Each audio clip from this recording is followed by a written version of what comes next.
Good evening. This is Common Sense. I'm William Ferguson. And boy, 6 days. 6 days until we vote. Well, I've already voted. I voted early. But I've been watching some of this trash that's been on the cable networks, especially CNN. And some of the trash that has been brought up is just ridiculous. Don Lemon is blaming the problems of this country on the white male. That is the problem that the United States has. It's the big one. I'm afraid, Mr. Lemon, you are wrong. You are more wrong than wrong. Okay? And that was actually a prejudiced statement that you made. Because the white man, the black man, the Chinese, the Vietnamese, the Mideastern, the Indian, we all are the ones that built this country and that get this country to run. Now, the Democrats, if you really have been paying attention to the Democrats, you will have noticed that their agenda, their proposal for what they want, their policy, I suppose you could call it, is to beat down the society. Beat them down. Why not? Beat them down and they will do what you want. Beat them down and take their money. Beat them down. Tell them what to do. And it's amazing. They're using all kinds of strange ways and words to try to make it sound like the people of America just don't care about anything. The caravans coming up through Mexico. It has been said that there are a lot of violent people in those caravans. And in fact, I heard President Trump say that he would put up to 15,000 troops on the border. Okay? That's no drop in the bucket. That's a lot of people. Because there are violent people in those caravans. And we don't want that here. Well, the Christian conservative Republican does not want that here. The Democrats would love to have that here. So they have somebody to do their beating for them. Well, we have to have somebody to beat them if we're going to beat them down. Another thing that has arisen in my attention is the idea of PC, political correctness. Why not? One person says, I don't like when somebody says that. So we have to eliminate that from the English language used in the United States. No. That one person needs to deal with it and not think that they're going to change the world by saying, I don't want to hear that. We have to not say that anymore. Now, there are words, I agree, that we shouldn't say that are offensive to others. Now, whether they use it or not, that's up to them. Because when I lived in Kansas City, I lived in a not-so-good neighborhood. And I worked in a not-so-good neighborhood. And the African Americans, they would address themselves as the N-word. And so if they want to, if they want to say it's disrespectful to say that, when they say that to each other, they're basically saying, I have absolutely no respect for you, and you have no respect for me. We're even. But if the white man says it, we can beat him down because we don't like that. Just beat him down. And if you look across history, the pharaohs did it. They beat down their societies. The Russian Tsars, they did it. They beat down their societies. There was one Russian Tsar called the Impaler. And what he did was really nasty. I won't go into that.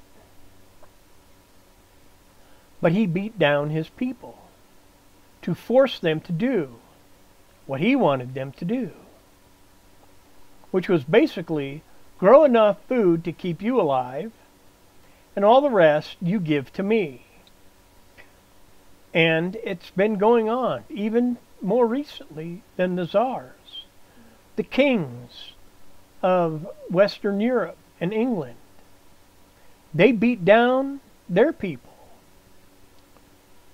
The communist regimes, North Korea, Vietnam, China, the Russians, they beat down their people and take everything from them.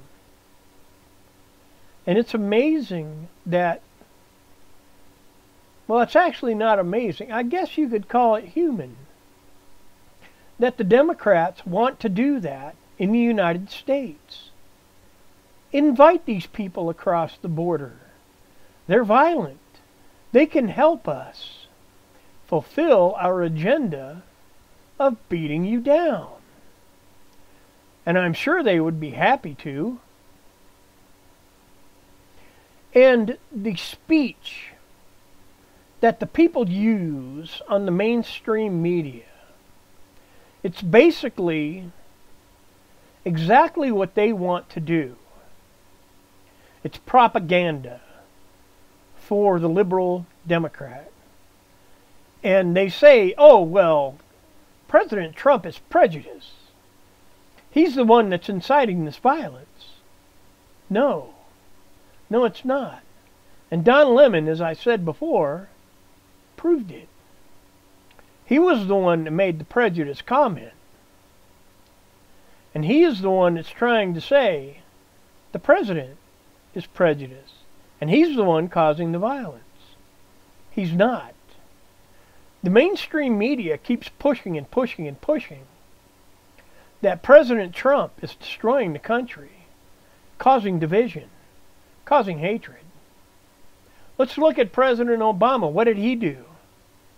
Well, he sent billions of dollars to the Mideast, actually to a country that is our enemy. What does that do for the United States?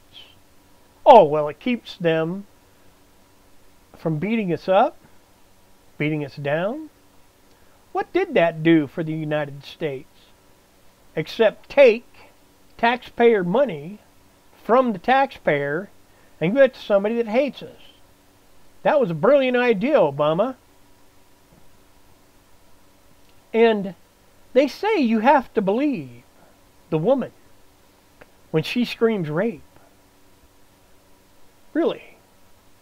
So should we believe Maxine Waters when she screams, get in their face, cause a commotion, be violent? Should we believe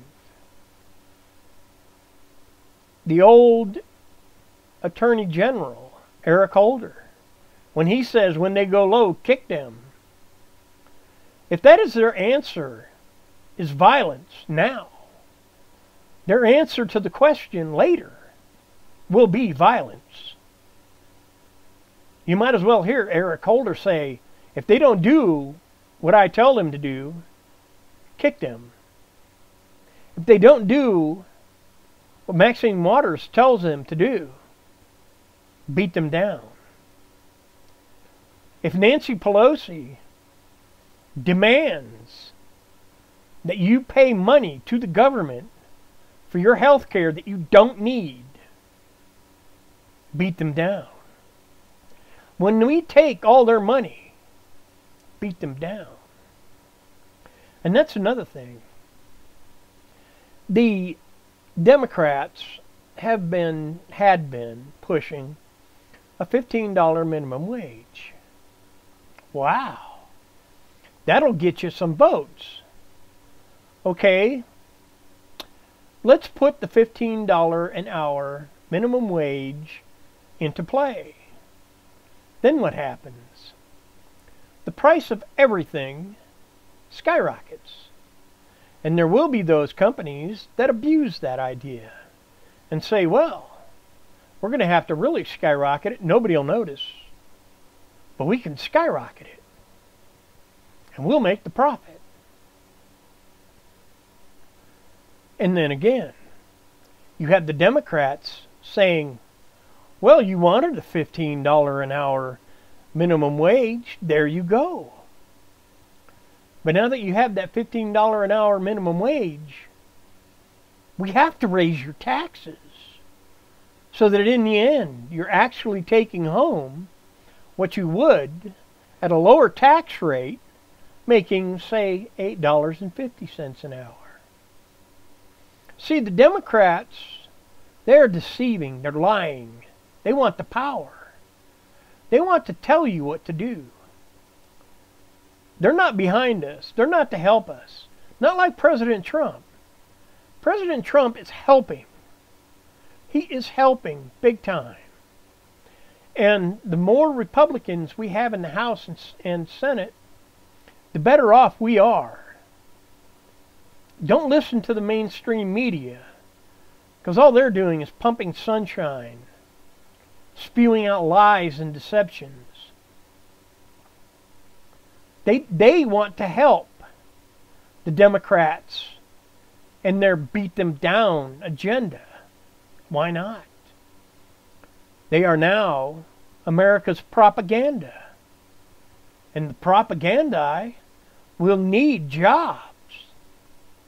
You got to have a job if you're going to start lying to the U.S., the citizens, telling them everything's good when the Democrats are taking everything from them.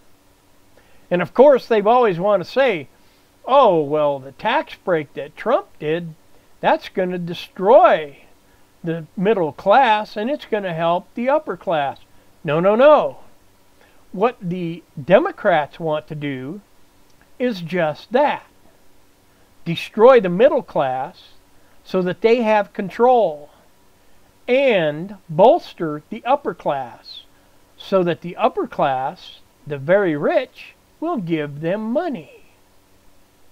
Imagine that. And yes, it could work that way. The pharaohs did it. Communist countries did it. Dictators did it. Kings did it. And they're still doing it today. Look at Venezuela. Look at all the Central American countries, including Mexico. And you wonder why people want to come up to the United States? Because this is a country of freedom, of opportunity, of greatness. But we have got to protect our borders in order to keep the status in the world that we have, to keep our freedom afforded to us by the Constitution. We cannot let the Democrats destroy the Constitution, which did work, it does work, and it will work. As long as we have people that read it, understand it, and will operate by it to bring this country and keep this country into prosperity, peace, safety, security, and unity. That was part of what the Constitution was about. Unity. E pluribus unum. Of many, one. Not of many, a division, but one. We are one nation, and we should remain that way. In fact, it's part of our job as citizens of the United States to help bring freedom to this country and keep this country free.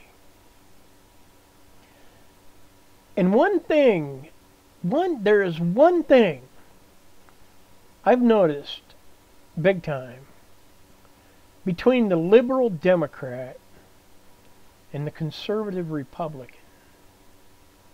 And that one big thing is the conservative Republican. Most of us have God in our lives.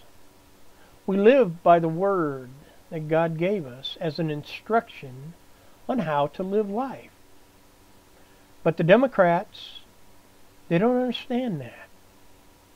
They don't understand how life works in truth.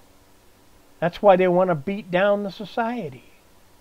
Because they feel, they are so ignorant and narcissistic, they feel they have all the answers. They don't. Only God has all the answers. So when you find God, when you find Jesus, you find peace. You find knowledge of how to live. And life becomes serene and good. That's all I have for now. Please pray for the leadership of this country, that they will stand firm in their moral values and in their integrity to guide this country to safety, security, peace, prosperity, and unity, and that we keep the freedoms afforded to us by the Constitution.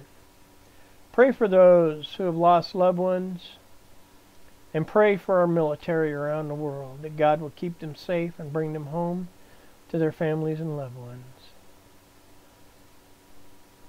I thank you for watching, and I invite you each Monday, Wednesday, and Friday evening at 9 p.m. Central Standard Time for Common Sense.